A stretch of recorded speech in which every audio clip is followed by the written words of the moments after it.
Então vamos lá. Essa mensagem que eu preparei, ela tem como título: o que você precisa para construir seus sonhos.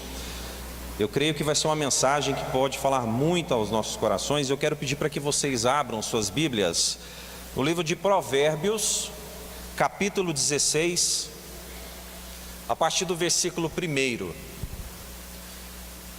Provérbios, capítulo 16, a partir do versículo 1.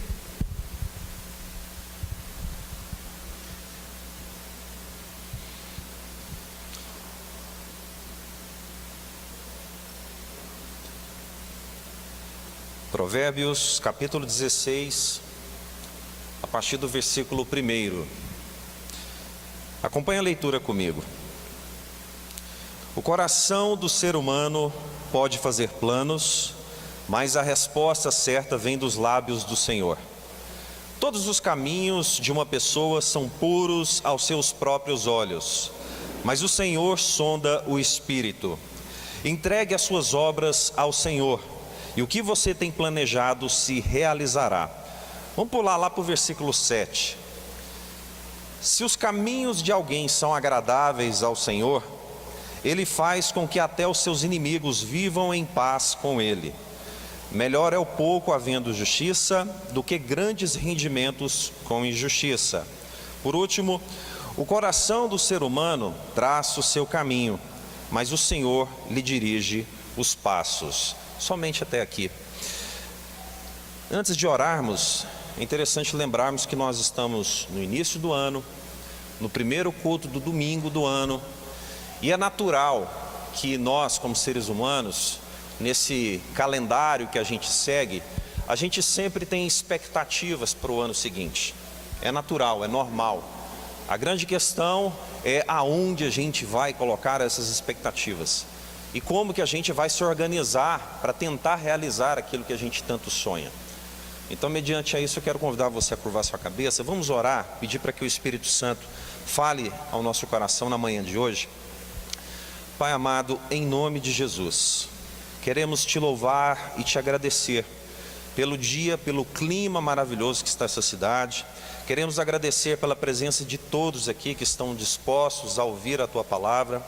Que o Senhor possa, sim, usar aquilo que eu falar, mas sendo o teu propósito e as tuas palavras, que o Senhor possa, através do teu Espírito, quebrantar o nosso coração, sondar os nossos sonhos, os nossos desejos, e que, assim como a mensagem falando conosco, a gente possa refletir de acordo com os desejos e sonhos que a gente tem e refletir para aquilo que nós vamos fazer neste ano. Que o Senhor então esteja conosco e te agradecemos assim, em nome de Jesus. Amém e amém. Meus irmãos, mudar de patamar de vida, mudança de vida, progredir, transformação interna, é uma coisa difícil, é uma coisa que nos exige luta, suor, mas ela não é impossível. A gente tem que ter essa convicção de que, apesar de ser difícil, vale a pena a luta, vale a pena a gente se esforçar. É interessante que, às vezes, no início de um grande desafio ou da realização de algum sonho, a gente às vezes pode ficar perdidos. Isso você pode notar, e certamente, mesmo aquelas pessoas totalmente seguras, que transparecem uma autoconfiança enorme, certamente, quando tem alguma coisa que vai ser marcante na vida dela, aquilo que ela está projetando vai mudar a vida, a pessoa às vezes pode hesitar, ela pode ficar perdida. Isso é normal. Quando nós estamos no início de ano, é uma ótima oportunidade da gente lembrar os sonhos que a gente tem. A gente tem de lembrar somente dos sonhos materiais, mas a gente tem que lembrar também que os nossos planos podem ser de fé, nossos planos podem ser de crescimento emocional, nossos planos também podem ser de relacionamentos, enfim, conjugais, familiares. Nossos planos e os nossos sonhos não estão limitados somente a coisas. Eu quero deixar bem claro isso aqui no início.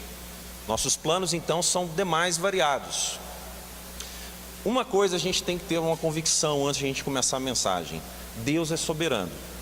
Independente daquilo que nós tentarmos planejarmos, aquilo que a gente colocar como meta, independente daquilo que a gente colocar que vai fazer, é Deus que sabe o resultado final. É Deus. A gente já tem que começar a mensagem estabelecendo esse tipo de situação. E eu hoje aqui, eu não quero de forma alguma tentar esgotar um assunto tão vasto, muito menos colocar um passo a passo para falar assim: siga isso aqui que é certo a sua vitória. Isso lá fora, às vezes hoje, é inclusive muito vendido, mas se você for analisar bem, pode agregar algumas coisas para a nossa vida, mas é totalmente falível.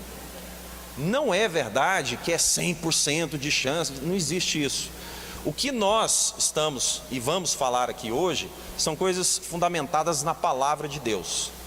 Aquilo que me veio ao coração, que a gente pode sim se orientar através da palavra de Deus, nos organizarmos e aí sim prosseguirmos junto ao nosso Senhor Jesus.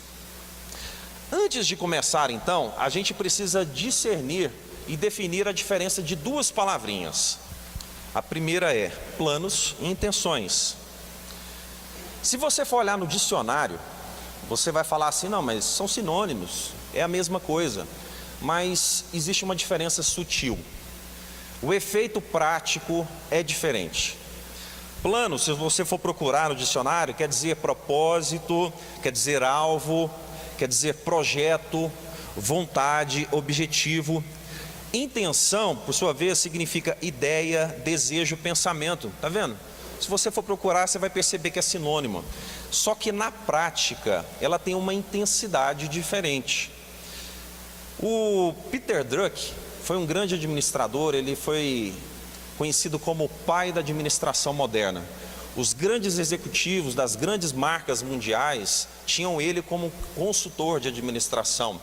E ele criou novas teorias da administração moderna, e ele trouxe um pouco para nós, esclarecendo o que é a diferença sutil dessas duas palavras. Ele disse assim: os planos são apenas boas intenções, salvo quando vem acompanhado imediatamente de trabalho duro. É diferente. Os planos sem ação é mera boa intenção.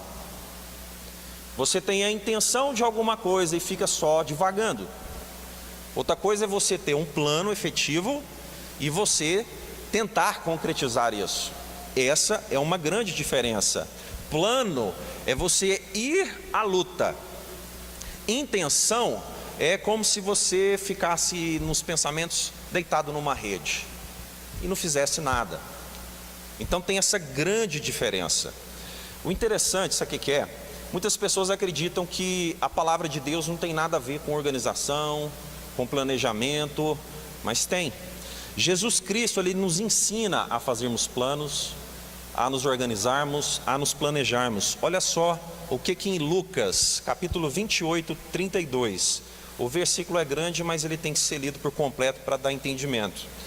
Pois qual de vocês, pretendendo construir uma torre, não se assenta primeiro para calcular a despesa e verificar se tem os meios para concluir?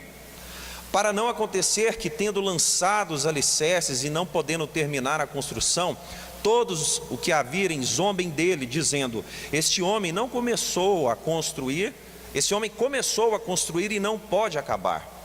Ou qual rei que, indo para combater outro rei, não se assenta primeiro para calcular se com 10.000 homens poderá enfrentar o que vem pela frente com 20.000? Caso contrário, estando o outro ainda longe, envia-lhe uma embaixada pedindo condições de paz. Jesus já nos ensina a nos organizarmos. Sim, às vezes tem pessoas que não têm talvez tanta facilidade de planejar, de organizar a sua vida, mas calma, não se preocupe, eu vou chegar num ponto que você vai ver que isso é intuitivo. Antes disso também, da continuação, eu ainda estou na introdução, eu queria falar para você que aquilo que Jesus está nos ensinando é o planejamento. E planejamento o que é? É você ter uma ideia, aí você começa a pensar em como que você vai executar isso, o que é que vai acontecer, o que vai acontecer de bom, de ruim, e às vezes você tem que refazer pelos imprevistos que acontecem. Jesus está falando, olha, a gente vai construir uma torre, você precisa calcular qual a altura, quantos tijolos, o que você vai usar como liga. Então Jesus já está nos ensinando a nos organizarmos quando a gente for projetar, desejar alguma coisa, querer um sonho. Aí você fala, nossa, mas isso é muito metódico, isso é coisa moderna, essas coisas são científicas. É verdade. Hoje muitas das vezes somos orientados a escrever realmente quais são nossas metas, os nossos sonhos, isso é verdade. Mas quando a gente parte para o nosso lado pessoal, a transformação interna, a gente necessariamente não vai ficar escrevendo essas coisas. Por isso que muitas das vezes o planejamento ele já está intrínseco em nós, já é um pensamento já colocado em nossa mente e nosso coração. Porque, por exemplo, eu tenho um plano de fé que eu quero melhorar. Às vezes você não vai escrever que você vai ler mais a Bíblia, que você vai orar mais. Não, às vezes você já está ali, seu cérebro já raciocinou essas etapas e já está fazendo. Então perceba que isso já é também algo já colocado em nós, neste sentido. Então, ainda assim, mesmo com essa diferenciação que eu acabei de explicar para vocês, do que é plano, do que é intenção, de que Jesus nos orienta a nos organizarmos, a planejarmos, eu quero fazer uma pergunta para vocês. O que é prioridade na sua vida? A gente está começando um ano, é um ato simbólico onde nós colocamos todas as nossas expectativas de realizações no calendário ali, né? Ah, não, até julho eu quero viajar, ou eu quero ter lido a Bíblia até o final do ano, eu quero ter servido mais na casa do Senhor, eu quero poder ser promovido, enfim, seja qual for o objetivo, qual é a sua prioridade? Seria na saúde, por exemplo, você quer nesse ano falar assim, não, esse ano eu vou buscar o peso ideal. Não, esse ano eu vou cuidar das minhas taxas, eu vou dar um jeito de cuidar das minhas taxas. Ou então, esse ano você fala assim, não, eu tenho que cuidar da minha família. A minha família é prioridade. Para quem ainda não constituiu, às vezes está com a intenção deste ano de constituir família, se casar. Quem já tem, às vezes está com outras prioridades. De repente é de tentar trazer a paz para a sua casa, tentar trazer a harmonia, ou então refazer algumas partes dos relacionamentos para que o ambiente melhore. Qual que é o seu plano, o seu sonho? Será que essa é a sua prioridade? Às vezes nos negócios, eu não sei, às vezes você tem intenção de abrir um negócio esse ano, ou para quem já tem intenção de expandir. Às vezes é um ano que você quer dar um controle nas suas dívidas. Às vezes você não vai conseguir liquidar, ou às vezes sim, mas às vezes você vai conseguir só ajustar o seu orçamento. Enfim, qual é a sua prioridade? Geralmente quando a gente pergunta, se eu chegar aqui de bate-pronto em alguns de vocês aqui perguntar qual é essa prioridade, geralmente a gente vai lembrar dessas coisas, desse plano aqui. Só que a grande questão, que aí eu já começo a inserir a palavra de Deus, já ainda assim na introdução, é que Deus nos ensina a termos outras prioridades. A gente sempre fala disso porque é o que vem em mente, é o mundo natural, mas Deus nos ensina a termos outras prioridades. E a primeira prioridade a gente conhece, só que a gente esquece. A primeira prioridade que Ele coloca para nós é buscar o reino dEle, é aquilo que vem de Deus. Aí quando a gente lê aquele versículo lá, buscai em primeiro lugar o reino de Deus, né? Aí todo mundo, tá, o reino de Deus, mas o que é esse reino de Deus, afinal de contas? A gente tem que saber que reino de Deus, ele sempre existiu. Reino de Deus, ele veio apresentado a nós através do nosso Senhor Jesus Cristo. Ele trouxe as boas novas, ele trouxe a explicação do que é esse reino através de parábolas. O reino de Deus é a manifestação do poder dele aqui na terra. É a palavra dele, é os ensinamentos dele. O poder de Deus é a gente buscar o reino de Deus, é a gente reconhecer que ele é a autoridade máxima no universo, nas nossas vidas. Isso que ele fala para a gente buscar em primeiro lugar, antes de fazer qualquer planejamento, qualquer sonho, ele fala para a gente buscar esse reino de Deus. Não, Regis, mas o reino de Deus eu tenho a concepção de que é um lugar. Sim, ele será um lugar lá na eternidade, no futuro, quando tudo se consumar daquilo que está escrito na Bíblia, lá será efetivamente um lugar. Mas enquanto isso, nós estamos tendo uma noção do que será efetivamente o reino de Deus. E Ele quer que a gente busque, e Ele quer que a gente participe, Ele quer que a gente conheça, Ele quer que a gente experimente do poder dEle em nossas vidas. Essa é a primeira prioridade de Deus em nossas vidas. Marcos, capítulo 4, versículos 26 e 27, fala assim: o reino de Deus é como o homem que lança a semente na terra. Ele dorme e acorda de noite e de dia, e a semente germina e cresce, sem que ele saiba. Quem disse isso aqui foi Jesus, explicando, uma das parábolas explicando o que é reino de Deus. Aí você lê um negócio desse assim, você fala assim: nossa, mas é muito subjetivo. Mas deixa eu te trazer aqui a seguinte situação. A gente não consegue alcançar a lógica de Deus. A gente não vai conseguir alcançar nunca o raciocínio de Deus. Aí quando a gente lê um versículo como esse, a interpretação que nós podemos ter é que o seguinte: tudo acontece no tempo de Deus. Tudo acontece no tempo de Deus. A gente não consegue necessariamente enxergar o agir de Deus. A gente não consegue. O versículo fala que a gente dorme, o versículo fala que as coisas acontecem e que a gente não vê. É ou não é assim que acontece? Durante o dia, durante a noite, às vezes você não está vendo nada, mas o agir de Deus, ele sempre acontece. O poder e a manifestação de Deus é o que está acontecendo em nossa vida. A gente acha que é demorado, mas ele está acontecendo. Mesmo no momento em que Deus parece estar em silêncio para conosco, Deus está agindo. A semente está semeando na terra. É isso que Jesus nos ensina. Ele fala também que, em segundo lugar, a gente deve buscar a justiça dele. Isso aqui tudo que eu estou explicando para vocês é uma introdução para a gente entender o que são as prioridades, antes da gente efetivamente sonhar. A justiça que ele nos ensina, que são as coisas corretas, é um dos atributos de Deus. Você sabia que Jesus e Deus, de uma maneira geral, tem um atributo, o amor. Ele é justiça, ele é santidade. Tudo isso são características de Deus. Nós amamos porque ele é amor. Assim como nós também temos a noção de justiça em nossos corações, porque a justiça é ele é justo. Então, nós, como justiça referenciada no Senhor, nós sabemos aquilo que é correto, aquilo que é justo. E aí, quando colocamos na nossa vida do dia a dia, o que é justo para nós? Várias coisas.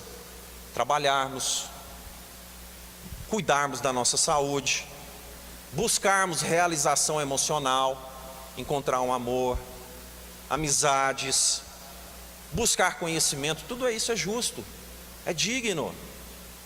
A nossa justiça não será a justiça de Deus, mas ela é baseada na justiça de Deus e sempre será. Sendo coisas justas que a gente escolher, que a gente sonhar, sendo coisas justas, poderão ser aprovadas e confirmadas por Deus. Não adianta só a gente confiar em Deus e continuar fazendo as coisas erradas. A gente não está buscando a justiça de Deus. A gente não está buscando. Inclusive, é interessante porque a própria palavra de Deus, ela já nos diz que quando a gente busca a justiça, quando a gente faz aquilo que é correto, a gente pode ser perseguido. Mateus capítulo 5, versículo 10 fala assim: bem-aventurados os perseguidos por causa da justiça, porque deles é o reino dos céus. Sim, às vezes você vai ter um plano, às vezes você vai ter um sonho, você vai tentar agir de maneira correta e pode acontecer de você ser criticado por alguém. Pode ser, sim, que você às vezes pode ser ofendido por alguém. Acontece, porque a gente está procurando fazer as coisas de maneira correta, de maneira justa. Em algum momento, buscando fazer o que é certo, às vezes você pode passar por essa situação. Por fim, A terceira coisa, que é prioridade. Isso aqui eu estou fazendo uma revisão, porque a gente já sabe, só que a gente esquece. Aí sim, demais coisas serão acrescentadas. São as necessidades, podem ser os nossos desejos. Jesus falava de vestes, Jesus falava de comida. São necessidades primárias que Ele garantiu que uma vez a gente buscando as duas primeiras coisas, o restante seria acrescentado. Isso foi Ele quem disse. Agora, o Salmo 37, versículo 4, ele deixa mais claro isso. Ele fala assim, que a sua felicidade esteja no Senhor. Ele lhe dará o que o seu coração deseja. Se a gente seguir as 3 prioridades que a palavra de Deus nos colocou, Deus pode atender o desejo dos nossos corações. Aqui eu deixo frisado, Ele pode, porque é da vontade dEle. Não é uma fórmula mágica, falar assim, não, eu vou fazer passo a passo. Não, não é isso. Ele quer que a gente faça essas coisas de maneira genuína. E Ele pode sim atender aos desejos do nosso coração. E aí você pode desejar mais coisas para sua família, você pode desejar coisas profissionais, não tem problema nenhum. A questão são as prioridades que estão elencadas para isso aí. Agora sim, mediante essas informações e prioridades que eu citei, eu quero falar 4 pontos para a gente estar refletindo, para a gente construir os nossos sonhos. E a primeira questão que a gente precisa refletir e saber é o seguinte: os planos humanos podem falhar. A gente tem que ter essa convicção. A gente não vai acertar em tudo. Você pode ser a pessoa mais qualificada que tiver, pode ser o engenheiro mais top que tiver, pode ser o administrador mais qualificado que tiver, pode fazer um planejamento lindo, perfeito, teoricamente completo. Podemos falhar. A partir do momento que a gente já aceita que a gente pode falhar, já é um início positivo. Lógico que ninguém faz um plano pensando em errar, ninguém faz isso. Mas a gente tem que ter noção da nossa finitude. É claro que a gente fica frustrado quando a gente erra. Claro que a gente fica frustrado. Só que a gente tem que entender que quando a gente faz um plano e ele não dá certo, a gente tem que deixar de achar, eu já até citei esse exemplo em uma outra pregação, de que Deus, Ele é um gênio da lâmpada. Que a gente encontra a lâmpada, a palavra de Deus, aí a gente vai lá, faz aquilo que tem que fazer, e aí Deus está conosco e a gente faz os pedidos para Ele. Não, não, não. Deus não é o gênio da lâmpada, para a gente fazer os pedidos e falar, se eu fizer isso, você vai fazer isso. Não é. Aí a gente, na frustração, tenta culpar a Deus, muitas vezes. Às vezes a gente admite que errou, consegue enxergar, às vezes a gente culpa o outro, porque teve um sócio que fez isso, aquilo, ou foi um cliente, etc, etc, uma situação. Mas alguns culpam a Deus nessa questão. A gente tem que ter a convicção de que nessa vida a gente ainda vai falhar. Graças a Deus a gente também vai acertar, muitas vezes, mas também iremos errar muitas vezes. E o que é que você faz com as suas falhas? O que você faz com as suas falhas?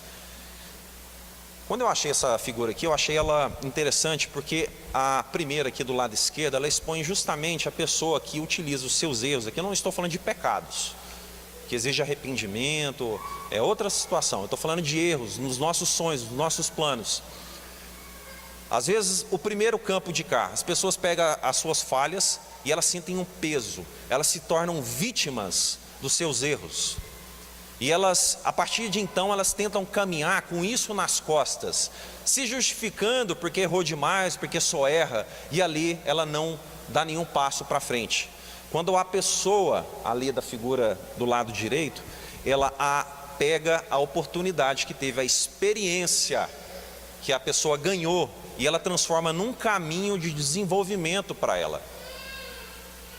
Então, as pessoas, quando elas falham, elas podem, claro, ter duas alternativas. ou elas vão estagnar, ou elas vão culpar o mundo, ou elas vão culpar outras pessoas, vão culpar a Deus, ou elas vão aproveitar a experiência e buscar melhorar, e buscar se desenvolver. Tudo isso envolve, sim, uma transformação daquilo que a Bíblia está cheia e repleta, uma transformação interna.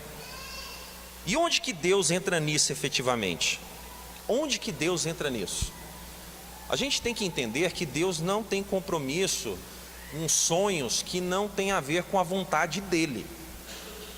Deus não tem compromisso com sonhos que não vão ser favoráveis à sua aproximação com Ele.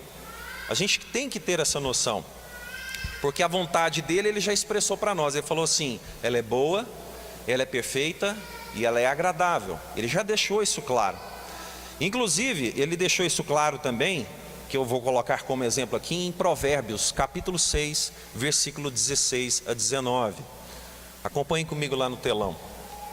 6 coisas o Senhor Deus odeia, e uma 7ª a sua alma detesta. Aí vem elencado uma série de coisas. Imagine você que é um sonho, que é um projeto, quer fazer alguma coisa, e acontece o seguinte: olhos cheios de orgulho. Aí de repente a pessoa extremamente orgulhosa, ela é convencida, ela é snob, já no momento que está querendo fazer alguma coisa, ela continua. E como ela será então depois que, se provavelmente, conseguir alguma coisa? Ela será convencida e snob da mesma maneira. Aí a palavra fala, uma língua mentirosa. Imagine uma pessoa que pede a Deus ajuda e ela tem uma língua mentirosa, e ela ganha ou cresce através da trapaça. Ou então, mãos que derramam sangue. São pessoas que porventura se envolvem, me veio à mente, com corrupção. Pessoas que, inclusive a corrupção no nosso país, ela é endêmica. Ela tanto está no povo quanto nos poderosos. E tudo isso, ao final, o resultado final disso é sim provocando às vezes a morte de pessoas, seja na saúde, seja onde for, nas estradas. Tudo isso são consequências. Como é que você vai ter um sonho que vai provocar essas coisas? Um coração que faz planos perversos, pés que se apressam a fazer o mal, testemunha falsa que profere mentiras, o que semeia contendas entre irmãos. Percebam que essas coisas são contrárias aos sonhos de Deus para a nossa vida. Então a gente vai apresentar os nossos sonhos, mas Deus tem os sonhos dele para nós, e isso exige transformação. A gente não pode confundir fazer a vontade de Deus como a moeda de troca que eu falei. A gente vai fazer esse checklist aqui, desse versículo, e não, eu estou, beleza, ó Deus, eu estou aprovado, ó, meu sonho é esse, estou esperando. Não funciona assim. A gente tem que amar a Deus pelo que Ele é, e não pelo que Ele pode fazer. A gente tem que ter essa convicção, mas agrada a Deus quando a gente busca a sua verdade, e a gente tenta nos transformarmos. Nossa, mas isso quer dizer que eu vou ter que melhorar em tudo isso para conseguir alguma coisa? Não, meu irmão, não é isso. Isso aqui é uma caminhada, nós estamos numa caminhada. A gente tem que buscar nos transformarmos mediante a tudo que Ele coloca. O interessante é que os nossos planos, eles também podem falhar, porque a gente não busca conselhos. É verdade, porque em Provérbios 15, 22, um versículo muito conhecido, ele fala assim: sem conselhos os projetos fracassam, mas com muitos conselheiros há sucesso. É claro que quando você for buscar algum conselho, seja com uma pessoa mais experiente, vivida, ou uma pessoa que já tem know-how naquele determinado assunto, você vai buscar quem é de sua confiança. Você não vai buscar quem você não conhece.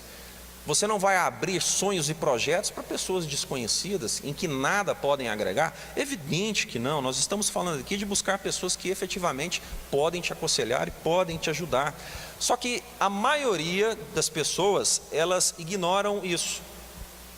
Elas não buscam conselhos. E eu até separei alguns motivos do porquê que às vezes a gente tem resistência de buscar conselhos para a realização dos nossos sonhos. Às vezes é por causa de orgulho. Orgulho. Provérbios 26, 12 fala assim: Você viu alguém que é sábio aos seus próprios olhos? Há mais esperança para um tolo do que para ele. A pessoa acha que sabe tudo. A pessoa acha que não precisa perguntar uma opinião para ninguém. Seja ela para você conseguir um emprego, seja ela para você mudar de vida e pedir uma orientação espiritual, seja para você montar uma empresa, não, mas eu domino esse ramo, seja o que for. Às vezes a pessoa tem orgulho e ela não pede conselho. Às vezes também é por causa de preguiça. Provérbios 26:16 fala assim: o preguiçoso é mais sábio que os seus próprios olhos, do que 7 homens que sabem responder bem. Sim, às vezes a pessoa fala assim: não, eu não preciso. A preguiça, nesse ponto, chega a parecer também um pouco orgulho. A pessoa não, está aqui, tá bom, tá ok, não precisa, não, deixa aqui, quando acontecer, quando chegar eu vejo o que eu faço, pode deixar. E aí vai tendo esse tipo de comportamento. Ou então a pessoa não pede conselho também por causa de impaciência. Lá em Provérbios 19:2 fala assim: agir sem pensar não é bom. Quem se apressa erra o caminho. A impaciência leva à pressa. A impaciência leva à precipitação das nossas ações, dos nossos sonhos. Às vezes a gente não consegue, então, pedir conselhos por essas questões. Só que, igreja, existe uma diferença entre persistir num sonho. Existe uma diferença entre insistir num sonho. Olha só o que fala Provérbios 14:2. Há caminho que ao ser humano parece direito, mas o fim dele é caminho da morte. Meu irmão, persistir é você ter convicção de que você quer continuar a buscar alguma coisa, seja ela material, seja ela relacional, o que for. Persistir é você ter convicção de que você quer continuar. Só que o seguinte, aí está a grande diferença. Quando há algum impedimento ou algum erro, você tenta modificar a sua estratégia. Você tenta se adaptar. Por esse caminho não está dando certo, eu vou tentar outro caminho. Entra o aconselhamento às vezes. E o insistir é a pessoa que ela está convicta em continuar, mas ela não quer mudar nada. Ela quer que as coisas aconteçam magicamente, que caiam no colo.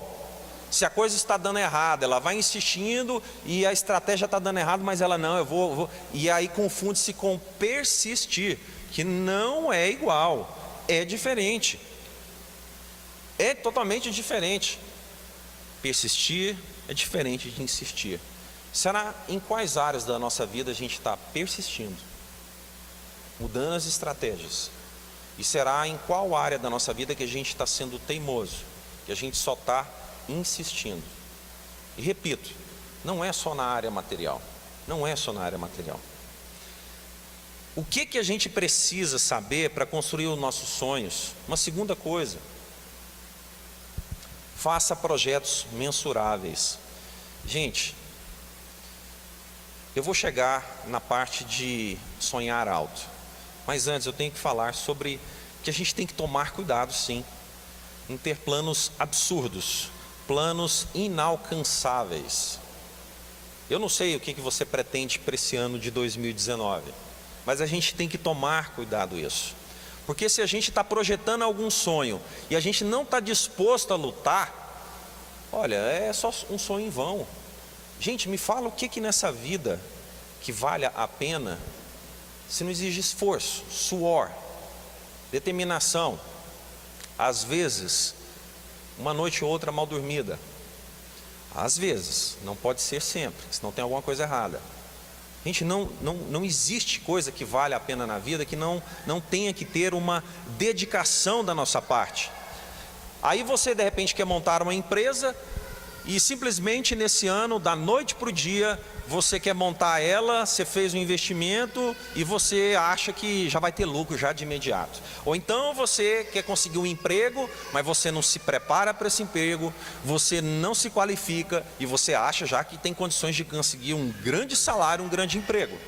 Ou você mesmo quer restaurar o seu casamento quer restaurar o seu casamento, vai lá, compra um buquê de flores para a mulher e acha que aquilo ali é o ponto final. Não, já está pronto, eu fiz aquilo que eu escutei lá na igreja, aquilo que eu vi lá na internet, acabou, ponto final. Não, meu amigo, isso é só o começo. Isso é só o começo de um restauramento, é uma restauração. Ou mesmo buscar a paz no seu lar, achando que não vai exigir tempo, achando que não vai exigir diálogo, achando que não vai exigir oração, achando que não vai exigir jejum. Tudo isso assim, quer pensar grande demais, mas talvez não tenha noção de proporções da realização. Tudo isso, às vezes a gente perde um pouco, porque a gente quer estipular um prazo muito curto, e a gente sabe que não é viável. A gente sabe que às vezes a realização não é viável daquilo que a gente pensa ou sonha. Aí você pergunta, mas o cristão pode ter ambição na vida, porque fala tanto que às vezes a gente tem que fazer o voto de pobreza. Olha só, tudo é uma questão de prioridades. Eu já disse para vocês aquilo que é a prioridade.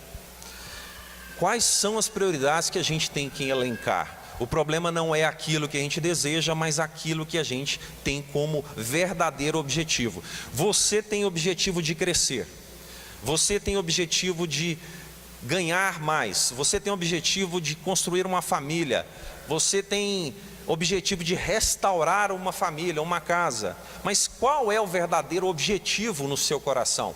É para a glória de Deus ou é para a sua glória?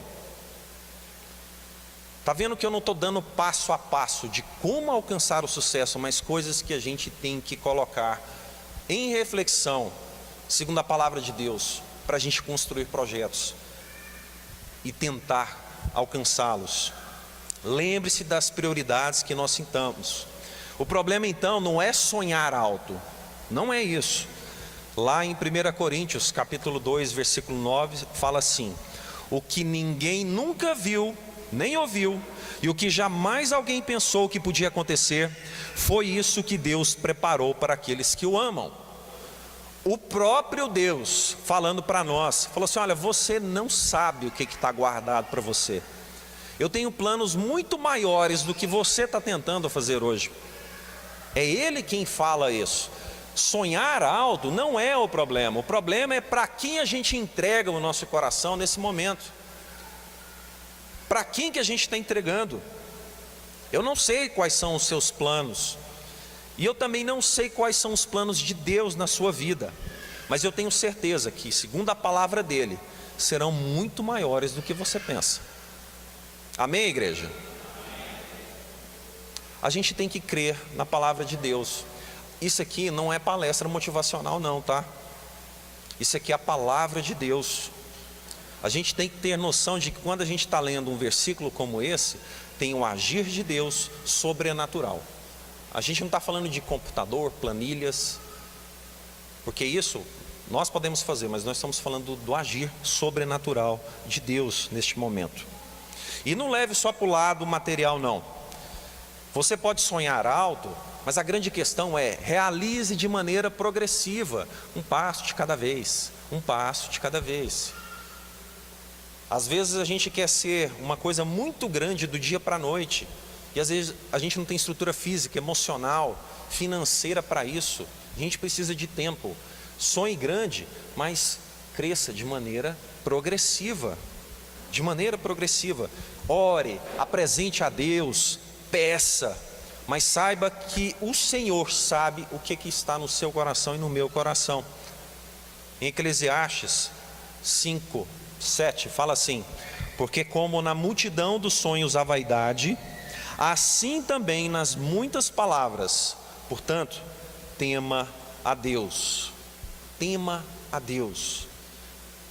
Você está tendo muitos sonhos, às vezes de maneira até desorganizada, desordenada. São desejos ambiciosos e às vezes misturam-se até a cobiça. Olha só o que pode acontecer.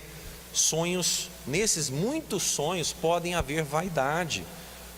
A gente tem que temer a Deus. A gente pode sonhar ser o melhor pai do mundo, a gente pode sonhar em ser o melhor marido, a gente pode sonhar em ser um grande empresário, a gente pode sonhar em ser um grande vendedor, um alto executivo, enfim, o que seja.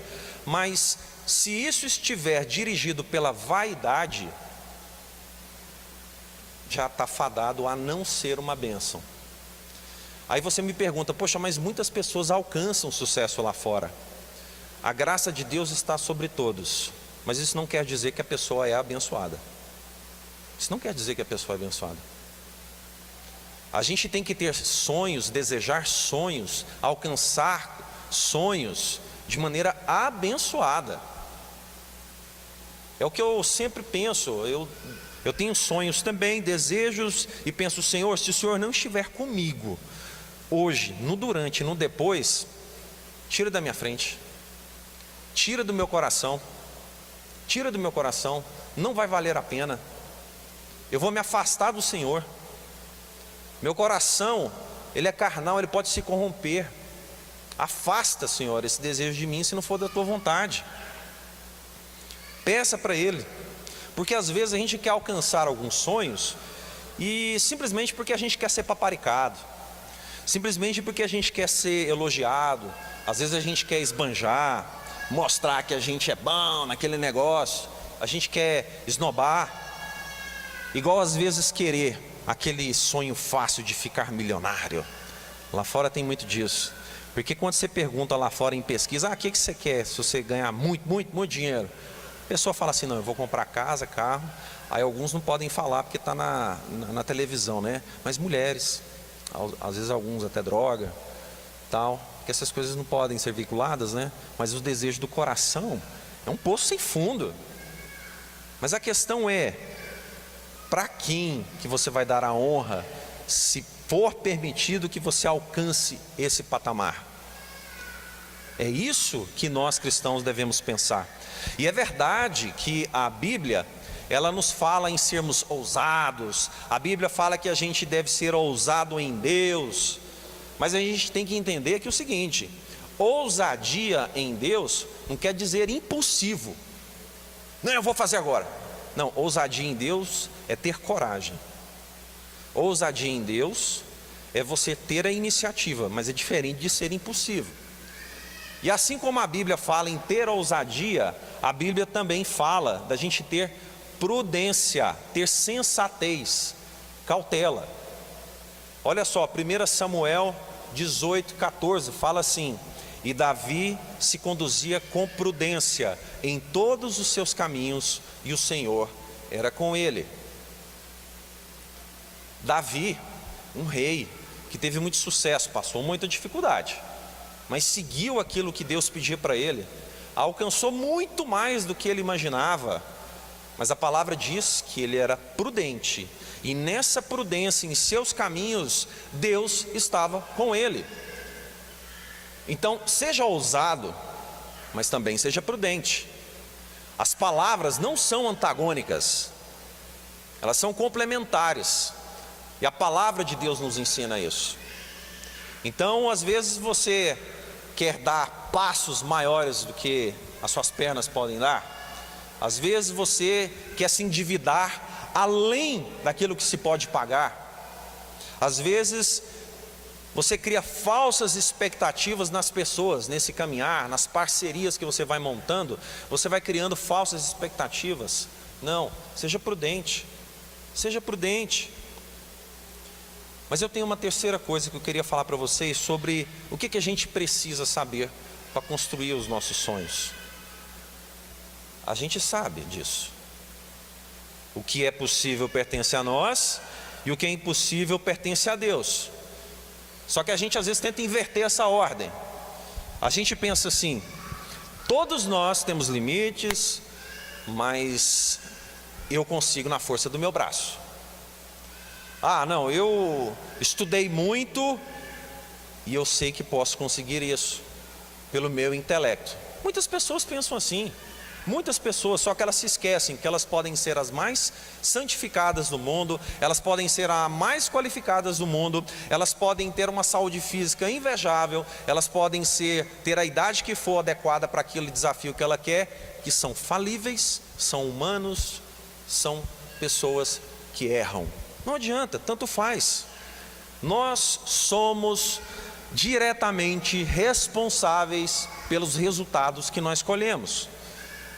A parte que pertence a nós é que ela tem que ficar clara. É a gente que tem responsabilidade de ter relacionamento com Deus. É a gente que tem responsabilidade de ter relacionamento com as pessoas de maneira adequada.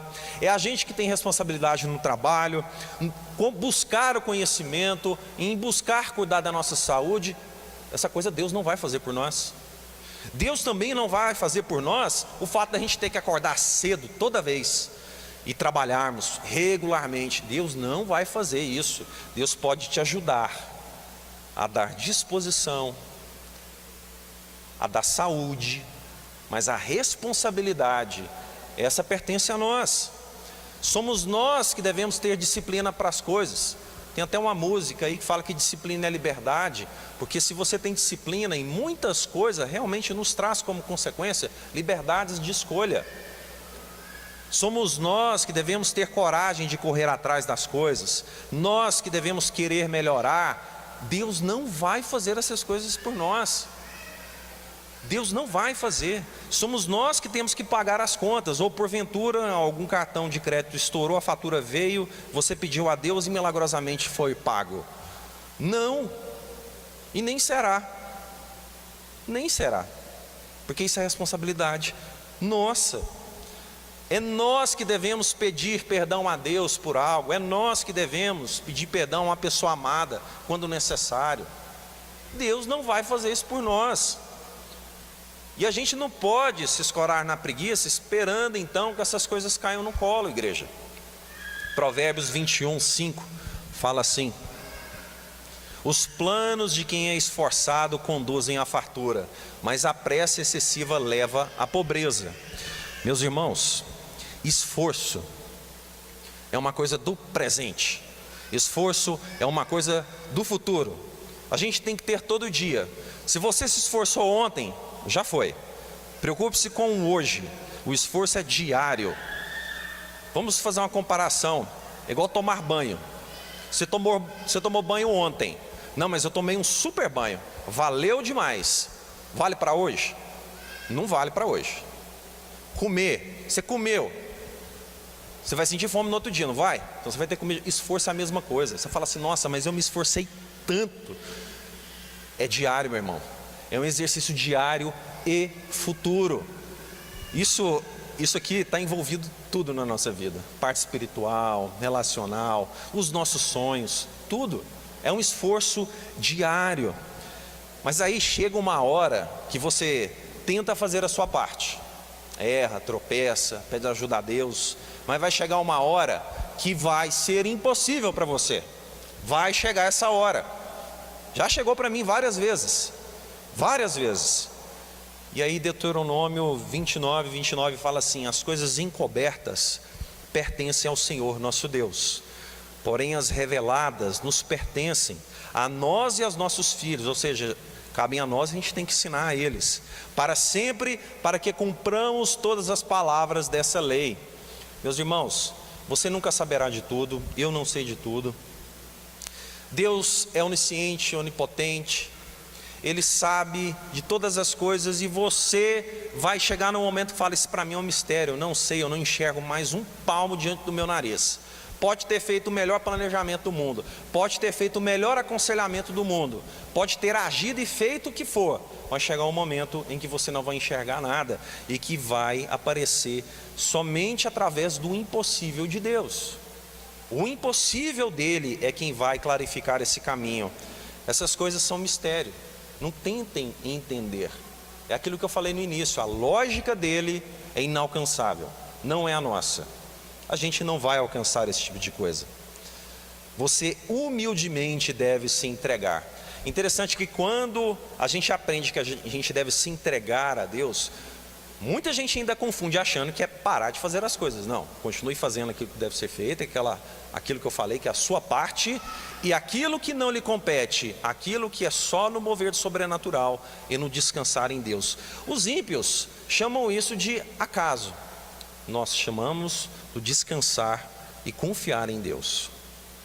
E isso tem o poder sobrenatural, qual eles não entendem, porque eles não experimentaram ainda a manifestação do poder do reino de Deus através das concessões desse impossível nas mudanças das coisas, dos improváveis. Deus faz isso por nós. Chega um momento que é somente o sobrenatural, o poder de Deus, a glória de Deus, somente neste momento. Mas Jesus respondeu lá em Lucas 18, 27. Ele fala assim: o que é impossível para o ser humano é possível para Deus. Meus irmãos, é Deus que chama à existência as coisas que não existem. É Deus que conhece o futuro.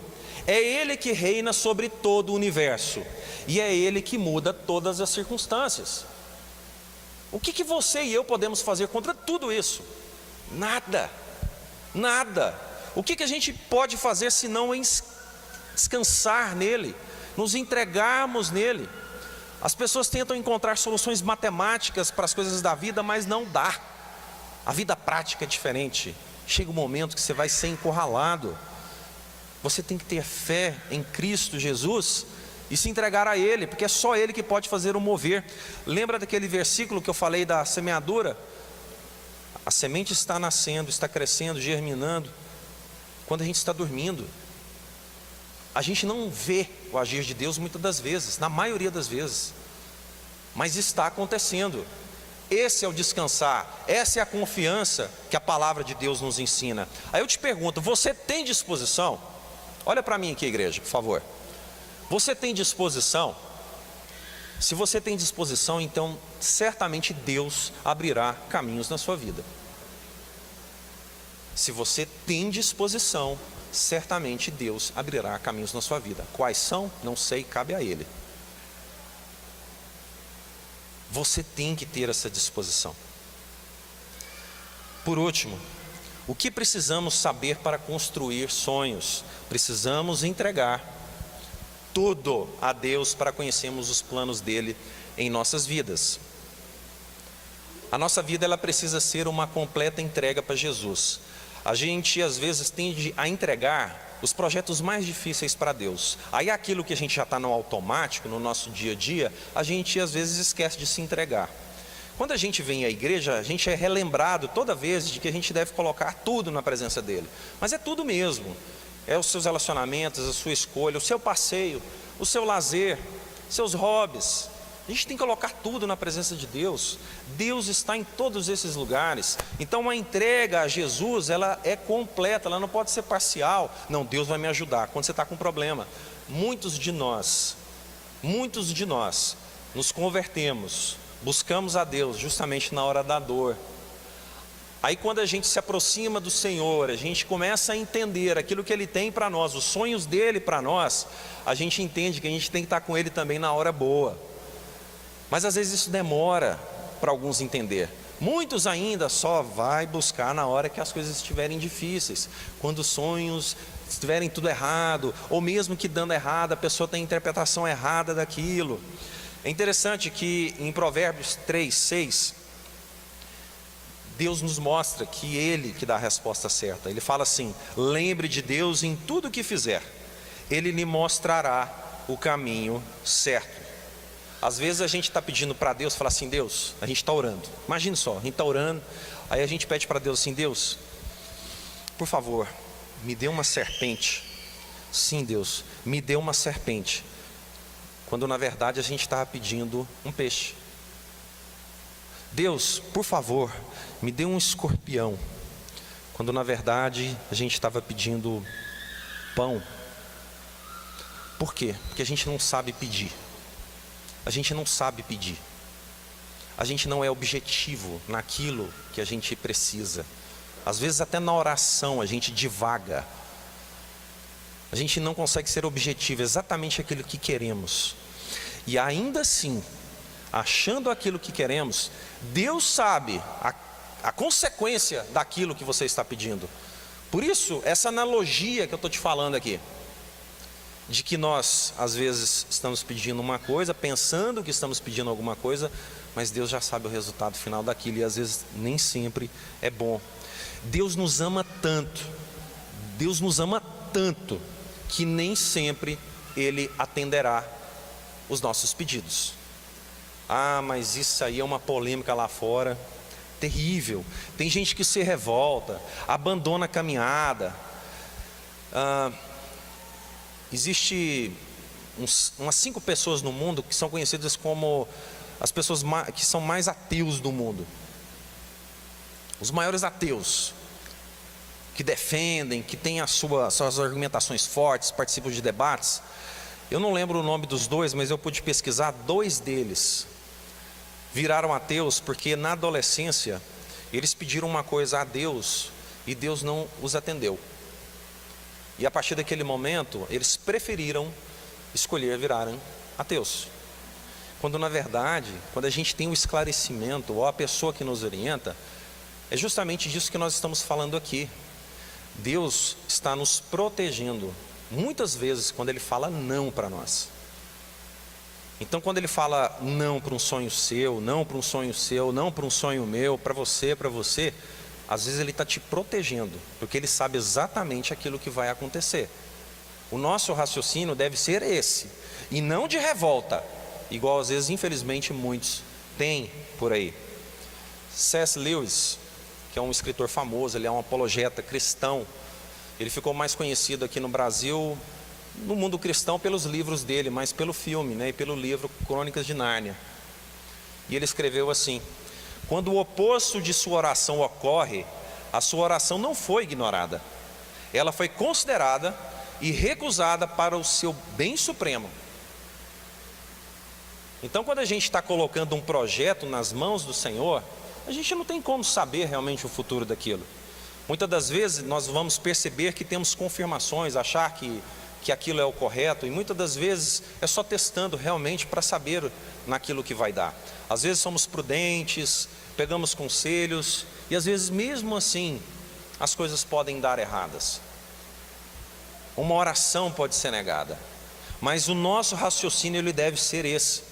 É Deus quem sabe qual é o caminho certo para nós. É Deus quem sabe qual é o perfeito plano dele para nós. E ele fala que é um plano de paz, é um plano de bondade. Lembra-se quando eu li um versículo dele falando que ele tem muito mais do que imaginamos para nós? Então, quando falhamos, nós temos que buscar ter esse entendimento.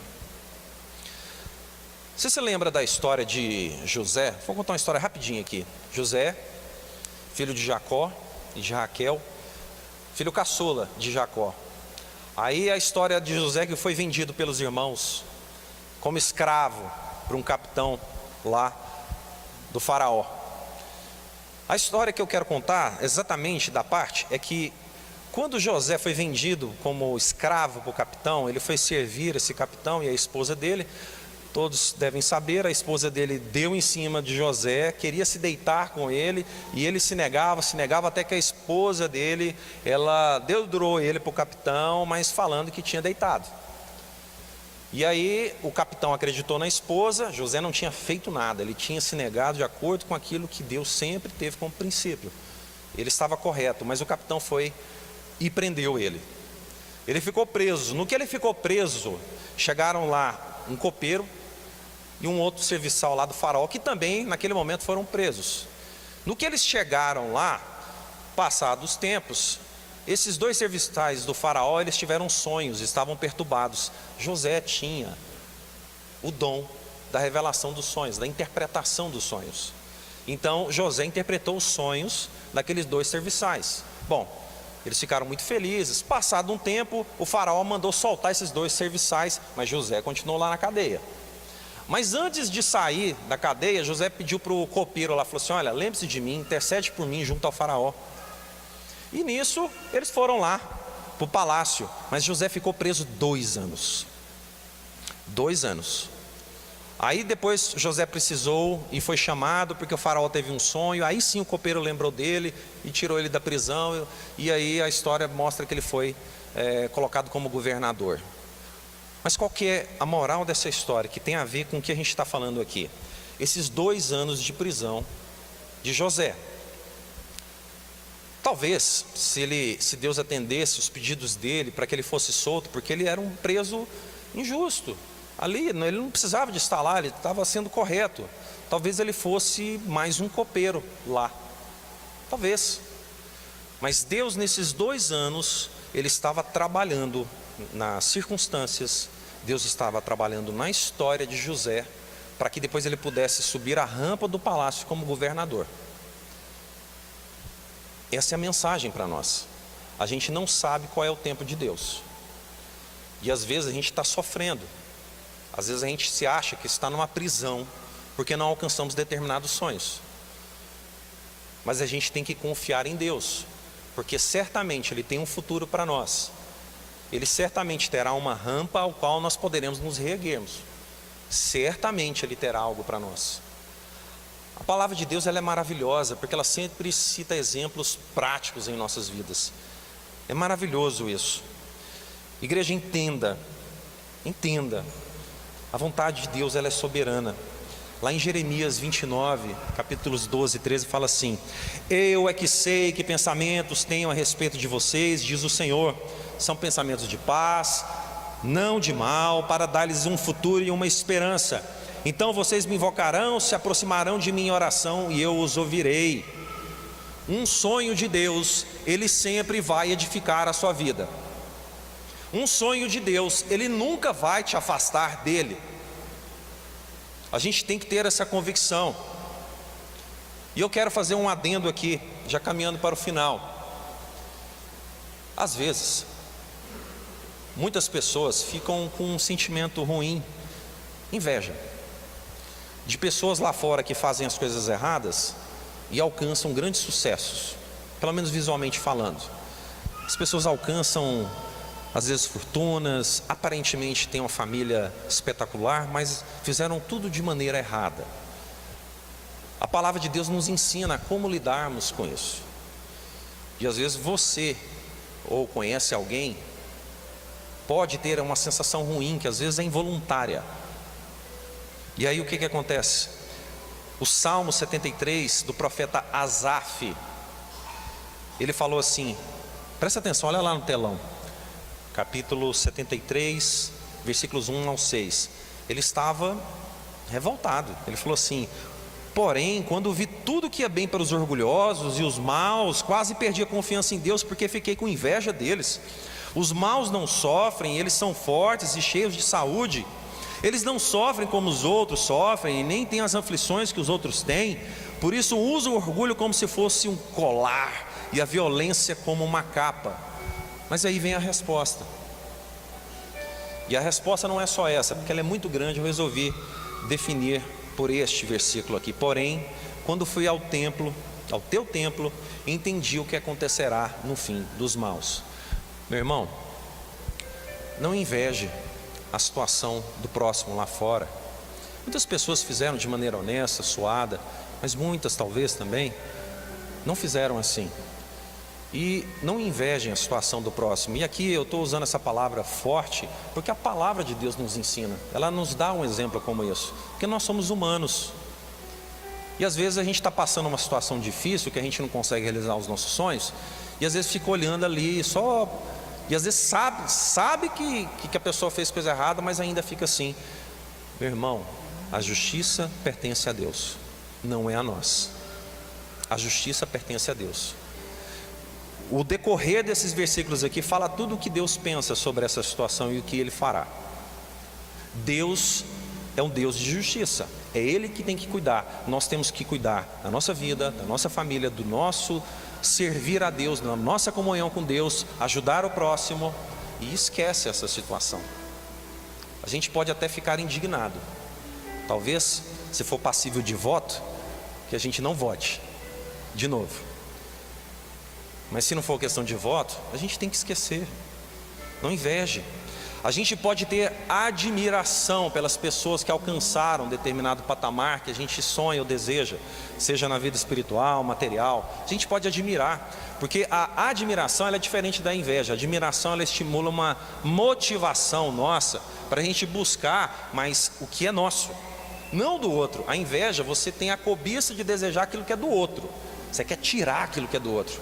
A admiração não. A admiração, de maneira genuína, ela vai te fazer buscar por meios próprios e com a presença do Senhor em tudo isso, os seus sonhos.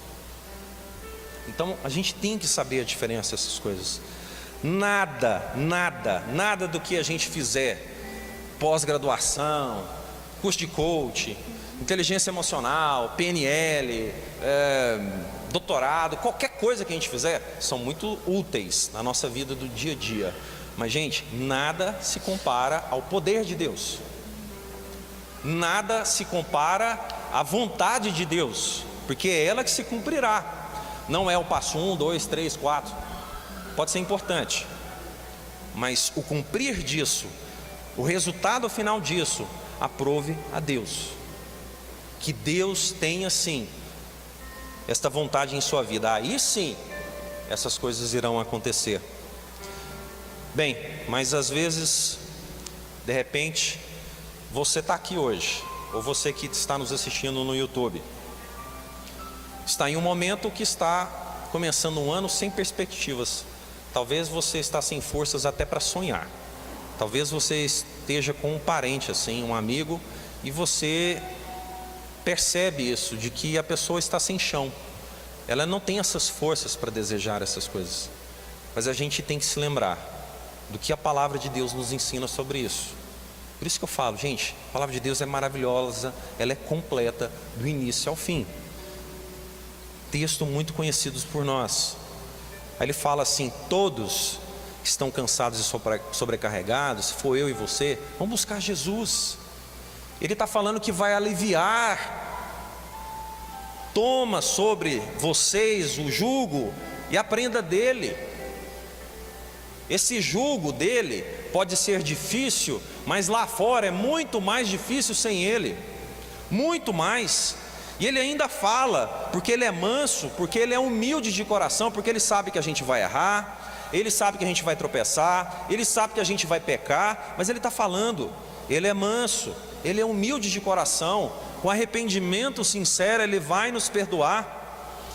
A gente vai achar descanso na alma, buscando o Senhor Jesus. Ele fala, o jugo dele é suave, o fardo dele é leve. Meu irmão, se você hoje estiver aqui ou conhecer alguém aqui, mostre esse versículo. É um versículo poderoso, muito conhecido, mas a interpretação dele é genuína, aplicável em nossas vidas. E às vezes até para nós, que nos achamos que estamos fortes, que temos um ano pela frente, que achamos que vamos conseguir tudo e tudo mais, chega um momento que o cansaço bate. Chega um momento que a sobrecarga bate e a gente tem que se voltar para o colo do Senhor. É isso que a gente tem que buscar. Concluindo, somente em Jesus Cristo podemos construir sonhos e concretizar planos abençoados por Deus. Somente.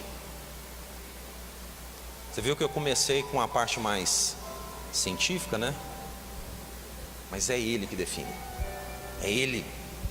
Somente Ele. Somente Ele. Somente Jesus pode fazer muito mais do que imaginamos. Efésios 3:20. Ora, aquele que é poderoso para fazer infinitamente mais do que tudo o que pedimos, o que pensamos, conforme o seu poder que opera em nós. Amém, igreja? Amém. É Deus que pode fazer muito mais do que você está pedindo para o início desse ano. É Deus que pode fazer muito mais do que você está pedindo para a sua vida. Às vezes você já está na sua fase de vida mais equilibrada, mas você tem outras necessidades. E é somente Deus que pode atuar nisso. Somente Ele. Para encerrar, eu quero pedir para que o Newton possa cantar uma música para nós que tem a ver com a mensagem aqui.